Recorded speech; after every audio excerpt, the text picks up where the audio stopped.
સાથે ઝડપાયા। પોલીસ મહાનિરીક્ષક શ્રી ચિરાગ કોરડિયા સાહેબ બોર્ડર રેન્જ ભુજ તથા પોલીસ અધિક્ષક શ્રી વિકાસ સુંડા સાહેબ પશ્ચિમ કચ્છ ભુજ તથા નાયબ પોલીસ અધિક્ષક શ્રી રવિરાજસિંહ જાડેજા સાહેબ ભુજ વિભાગ ભુજના હોય જિલ્લામાં થતા ચોરીના બનાવો અટકાવવા સૂચના આપેલી હોય જે અનુસંધાને તારીખ 9 માર્ચ 2025ના રોજ ગઢસીસા પોલીસ સ્ટેશનના આઈસી પોલીસ ઇન્સ્પેક્ટર એચ.એમ. ગોહિલ સાહેબ તથા એએસઆઈ ભગીરથસિંહ અરવિંદસિંહ જાડેજા તથા police head constable Kalpeshbhai દલસંગભાઈ Chaudhary અને ભીમજીભાઈ વેરસીભાઈ રબારી તથા પોલીસ કોન્સ્ટેબલ તરવીનભાઈ ગણપતભાઈ રાયગોર એમ પોલીસ સ્ટાફના માણસો દ્વારા ગઢસીસા પોલીસ સ્ટેશન લોકલ અરજી નંબર પર તારીખ 9 માર્ચ 2025ની તપાસ કામે ગઈકાલ તારીખ 6 માર્ચ 2025ના રોજ રાત્રિના ભાગે અરજદાર સુનિલભાઈ પટેલની વાડીમાં રાત્રિના ભાગે તેની વાડી ઉપરથી જતી ગેટકો કંપનીની વીજ લાઇનના વીજ તારની ચોરી કરી લઈ ગયેલ હોય જેની તપાસ દરમિયાન જે ટેમ્પો માલિકનું ઇમરાન આધમ કુંભાર ઉંમર વર્ષ 38 રહેવાસી મહેદી કોલોની મસ્જિદની બાજુમાં સુરલભીટ રોડ ભુજ તાલુકો ભુજ કચ્છ તેમજ ઇમરાન ઈશાક કુંભાર ઉંમર વર્ષ 35 રહેવાસી અમનનગર 4 રસ્તા શિફાનગર ભીડગેટ બહાર ભુજ તાલુકો ભુજવાડાઓના નિવેદનો લેતા તેઓએ જણાવેલ કે ગઈકાલ તારીખ 6 માર્ચ 2025ના રોજ વરનોરા ગામનો સુલેમાન જાકબ મોખાવાડો રાત્રિના ભાગે ટેમ્પો માલિક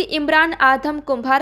ઉંમર વર્ષ 38 રહેવાસી મહેદી કોલોની મસ્જિદની બાજુમાં સુરલભીટ રોડ ભુજ તાલુકો ભુજ કચ્છવાડાનો ટેમ્પો નંબર GJ12CT 8686 વાળો લઈ જઈ ફિલોણ ગામની સીમમાંથી ગેટકો કંપનીની વીજ લાઇનમાંથી આશરે 3000 કિલો વાયર કાપી ચોરી કરી તારીખ 7 માર્ચ 2025ના રોજ સવારના ભાગે ઇમરાન ઈસાક કુંભાર ઉંમર વર્ષ 35 રહેવાસી અમનનગર 4 રસ્તા શિફાનગર ભીડગેટ બહાર ભુજવાડાને આપી ગયેલ જે ટેમ્પો તથા વીજતાર શક પડતી મિલકત BNSSની કલમ અનુસાર કબજે કરી આરોપીઓને BNSSની કલમ અનુસાર અટક કરવામાં આવેલ છે। તેમની પાસેથી મળી આવેલો મુદ્દામાલ ટાટા કંપનીનો 1109 મોડેલવાળો ભૂરા કલરનો ટેમ્પો જેના રજિસ્ટ્રેશન નંબર GJ12CT 8686 વાળો જેની કુલ કિંમત ₹5 લાખ એલ્યુમિનિયમના ગોળ વાળેલ ગૂંચળા વજન આશરે 3000 કિલો જે 1 કિલો એલ્યુમિનિયમ વાયરની કિંમત ₹120 લેખે 3000 કિલો એલ્યુમિનિયમની વાયરની કિંમત ₹3,60,000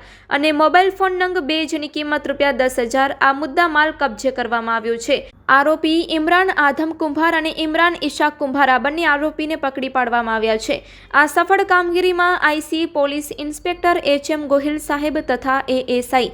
ભગીરથસિંહ અરવિંદસિંહ જાડેજા તથા police head constable Kalpeshbhai દલસંગભાઈ Chaudhary અને ભીમજીભાઈ વેરસીભાઈ રબારી તથા પોલીસ કોન્સ્ટેબલ તરવીનભાઈ ગણપતભાઈ રાયગોર એમ પોલીસ સ્ટાફના માણસો જોડાયા હતા।